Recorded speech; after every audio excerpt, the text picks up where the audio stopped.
प्रश्नावली 6.3 का प्रश्न नंबर 17। 18 सेंटीमीटर भुजा के टिन के किसी वर्गाकार टुकड़े से प्रत्येक कोने पर एक वर्ग काटकर तथा इस प्रकार बने टिन के फलकों को मोड़कर ढक्कन रहित एक संदूक बनाना है। काटे जाने वाले वर्ग की भुजा कितनी होगी जिससे संदूक का आयतन उच्चतम हो। हमें यहाँ पर एक वर्गाकार टिन का टुकड़ा दे रखा है जिसकी भुजा है 18 सेंटीमीटर।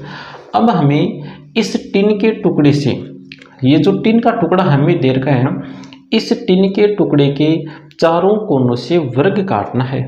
अब जो वर्ग हम काटेंगे उस वर्ग की भुजा की लंबाई हमें नहीं दे रखी, उस वर्ग की भुजा की लंबाई हमें ज्ञात करनी है। देखो लास्ट लाइन में लिखा हुआ है काटे जाने वाले वर्ग की भुजा कितनी होगी। इसका मतलब ये जो टिन का टुकड़ा है, इस टिन के टुकड़े के चारों कोनों से जो वर्ग हम काटेंगे उस वर्ग की भुजा की लंबाई हमें ज्ञात करनी है। तो हम मान लेते हैं कि जो वर्ग हम काट रहे हैं उस वर्ग की भुजा की लंबाई है 80 सेंटीमीटर। उसके पश्चात टिन के टुकड़े से, ये जो टिन का टुकड़ा हमें दे रखा है, इस टिन के टुकड़े के चारों कोनों से वर्ग काटने के पश्चात इस टिन के टुकड़े के फलकों को मोड़कर हमें एक ढक्कन रहित संदूक बनाना है। देखो किस प्रकार संदूक बनेगा। हमें यहाँ पर एक वर्गाकार टिन का टुकड़ा दे रखा है जिसकी भुजा है 18 सेंटीमीटर। अब इस टिन के टुकड़े के चारों कोनों से, इस कोने से, इस कोने से, इस कोने से और इस कोने से, इन चारों ही कोनों से वर्ग काटना है। और जो वर्ग हम काट रहे हैं चारों कोनों से, उस वर्ग की भुजा मान लेते हैं 80 सेंटीमीटर।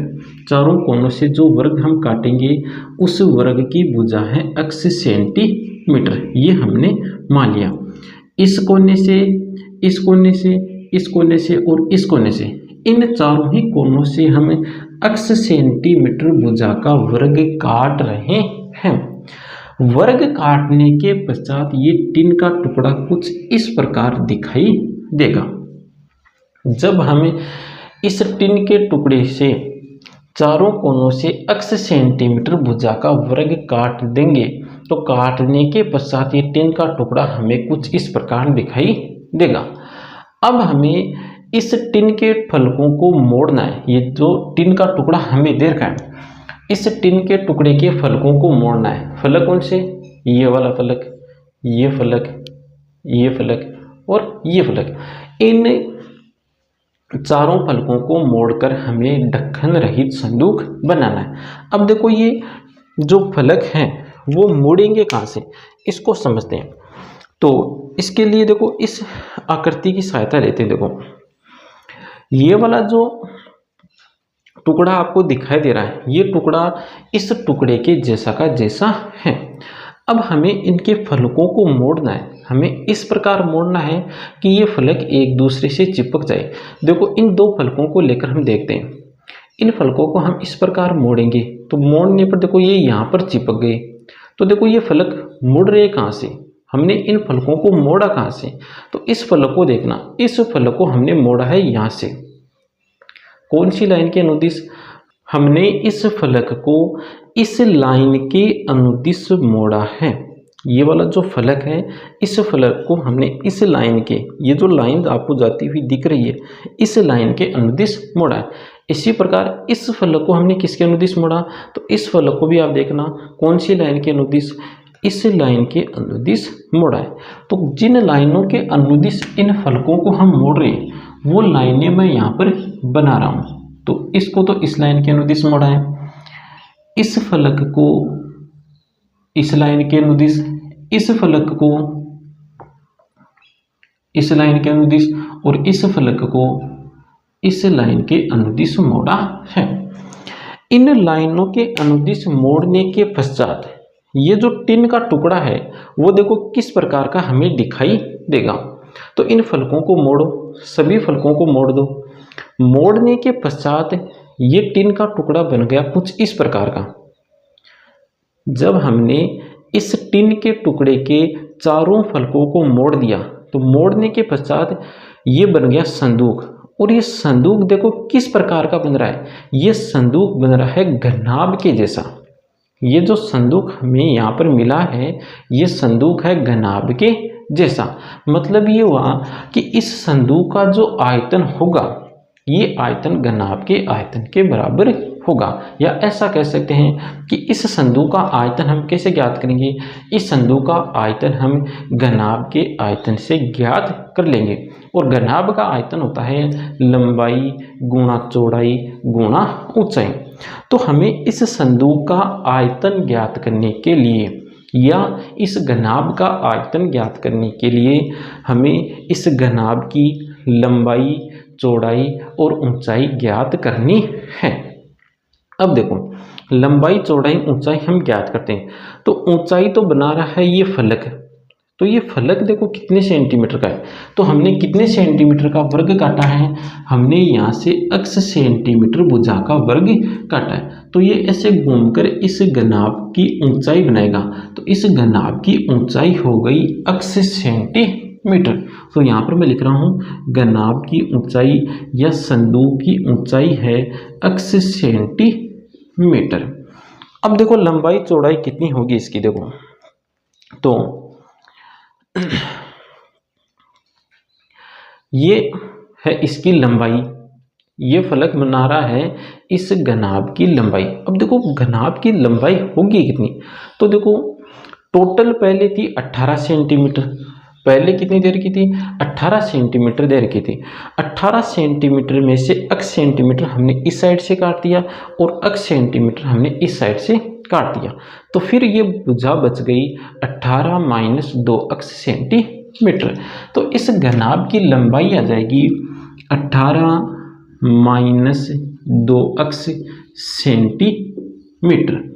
अब हम ज्ञात करते हैं इस घनाभ की चौड़ाई। तो देखो चौड़ाई ज्ञात करेंगे, तो पहले टोटल लंबाई हमें देखो, पहले टोटल चौड़ाई कितनी देर की थी 18, इस चौड़ाई में से x इस साइड से काट दिया, x इस साइड से काट दिया, तो इसकी चौड़ाई कितनी बच गई, चौड़ाई बच गई 18 माइनस 2x सेंटीमीटर। पहले टोटल चौड़ाई देर की थी हमें 18 सेंटीमीटर, फिर x इस साइड से कम हो गया, x इस साइड से कम हो गया, तो अब इस घनाभ की चौड़ाई बच गई 18 माइनस 2x। ये चौड़ाई कितनी आ जाएगी 18 माइनस 2x सेंटीमीटर। तो चौड़ाई है 18 माइनस 2x सेंटीमीटर। अब हमें लंबाई चौड़ाई और ऊंचाई तीनों राशियां मिल गई। अब देखो हमें उच्चतम क्या दिखाना है, वो देखो प्रश्न में, तो उच्चतम हमें दिखाना है आयतन। तो आयतन को लिख लो, आयतन क्या होगा, आयतन होगा लंबाई गुणा चौड़ाई गुणा ऊंचाई। लंबाई कितनी है 18 माइनस 2x गुणा चौड़ाई कितनी है, चौड़ाई है 18 माइनस 2x गुणा ऊंचाई है x सेंटीमीटर। अब देखो ये आयतन हमने लिख लिया। अब इस आयतन में देखो क्या क्या राशियां काम में आ रही है, तो इस आयतन में राशि काम में आ रही है x। तो ये राशि चर का काम कर रही है या अचर का, वो देखो, तो x देखो हमें दिया गया में नहीं है, इसका मतलब x यहाँ पर काम करेगा चर का। तो यहाँ पर चर है x, तो इसको हमने देखो एक ही चर में बदल दिया, जिसको हमें उच्चतम दिखाना था उसको हमने एक ही चर में बदल दिया। अब हम इसको फलन मान लेते हैं, तो इसको हमने फलन मान लिया vx, इसको हमने फलन क्या मान लिया vx। अब देखो इस फलन vx को कुछ हम इस प्रकार लिखेंगे, फलन vx बराबर 18 माइनस 2x का होल स्क्वायर गुणा x। अब इस फलन का कर दो x के सापेक्ष अवकलन, तो अवकलन करने पर आएगा v डैश x बराबर, इसको ऐसा कैसा रखो, इसका अवकलन करो, तो 18 माइनस 2x का होल स्क्वायर, तो ऐसा कैसा अवकलन हो जाएगा x का, तो x का अवकलन होगा 1 प्लस, अब x को ऐसा कैसा रखो, अवकलन कर दो इसका, तो घात का अवकलन करो पहले, तो घात का अवकलन आ जाएगा 2 गुणा 18 माइनस 2x, घात का अवकलन हो गया। अब आधार का अवकलन करो, आधार का अवकलन होगा -2। अब इसको सरल करके लिख लो। तो देखो सरल करने पर क्या मिलेगा, वी डैश एक्स बराबर 18 माइनस 2x, ये आ रहा है कॉमन, तो कॉमन ले लो इसको। तो गुणा में क्या जाएगा, यहाँ पर बचेगा 18 माइनस 2x, और यहाँ से क्या आएगा, यहाँ से आ जाएगा माइनस का 4x। फिर आगे और हल कर लो इसको। तो देखो यहाँ से देखो 2 कॉमन आ रहा था, 2 को कॉमन लेकर के लिखो, तो यहाँ पर आएगा 9 माइनस x। यहाँ पर इसको हल करने पर आएगा 18 माइनस 6x, और इस कोष्टक से 6 कॉमन आ रहा है, तो 6 कॉमन लेंगे तो 6 2 से गुणा होकर बन जाएगा 12। तो v डैश x बराबर 12 गुणा 9 माइनस x गुणा 3 माइनस x। तो अब v डैश x बराबर 0 रखो और x के मान ज्ञात कर लो। तो 12 गुणा 9 माइनस x गुणा 3 माइनस x बराबर 0। तो यहाँ से x का एक मान तो आ गया 9 और एक x का मान आएगा 3। यहाँ पर हमें x के 2 मान मिले हैं, एक तो x का मान है 9 और एक है 3। अब हमें इन x के मानों में से कौन सा मान लेंगे और कौन सा नहीं। तो देखो x बराबर 9 यहाँ पर रख करके देखो, तो यहाँ पर x की जगह 9 रखा तो ये आ गया 0 सेंटीमीटर। यहाँ पर भी x की जगह 9 रखेंगे तो ये भी कितना आ जाएगा 0 सेंटीमीटर। तो घनाभ की लंबाई और ऊंचाई हमें कितनी मिल गई 0 सेंटीमीटर। तो ऐसा तो कोई घनाभ होता ही नहीं है जिसकी लंबाई या ऊंचाई 0 सेंटीमीटर हो। अब 3 रख करके देखो, तो 3 रखने पर 0 नहीं बनेगा। इसका मतलब हम x बराबर 9 को तो नहीं लेंगे, हम यहाँ पर x बराबर 3 लेंगे। x बराबर 9 संभव नहीं है। संभव क्यों नहीं है, क्योंकि x बराबर 9 लेने पर इस घनाभ की ऊंचाई आ गई 0 सेंटीमीटर, जो कि संभव नहीं है। अब हमें ये x का जो मान मिला है x बराबर 3, इस x के मान पर हम देखेंगे कि ये जो आयतन फलन हमने लिया है, ये आयतन फलन उच्चतम है या निम्नतम। तो इसके लिए हम इस आयतन फलन का द्वितीय अवकलज ज्ञात करते हैं। तो देखो यहाँ पर हमने प्रथम अवकलज ज्ञात कर रखा है, v डैश x बराबर यहाँ पर ये 12 गुणा 9 माइनस x गुणा 3 माइनस x। तो v डबल डैश याद कर लो, v डबल डैश देखो कितना आएगा, 12 को बाहर को 9 माइनस x को ऐसा का ऐसा अवकलन करो 3 माइनस x का, तो 3 माइनस x का अवकलन आएगा माइनस का 1 प्लस 3 माइनस x को ऐसा का ऐसा रखो 9 माइनस x का अवकलन करो तो इसका अवकलन होगा माइनस का 1। तो 12 गुना इसको हल कर लो, यहाँ पर माइनस 9 प्लस का x माइनस का 3 प्लस का x। तो 12 गुना 9 और 3 माइनस का 12, x और x 2x। ये आ गया v डबल डैश x। अब ये जो हमें x का मान हमें मिला है, इस x के मान पर v डबल डैश का चिन्ह देखो, तो v डबल डैश x की जगह कितना रख दो, 3 रख दो। तो देखो 3 रखने पर हमें क्या मिलेगा, माइनस का 12, 3 रखने पर आ जाएगा प्लस 6।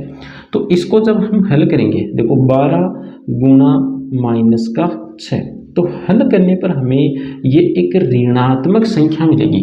ऋणात्मक संख्या मिलने का मतलब v डबल डैश 3 0 से छोटा है। x बराबर 3 रखने पर हमें v डबल डैश 0 से छोटा मिला। इसका मतलब ये हुआ कि x बराबर 3 पर ये जो आयतन है, ये आयतन उच्चतम है, और हमें यहाँ पर आयतन उच्चतम ही दिखाना था।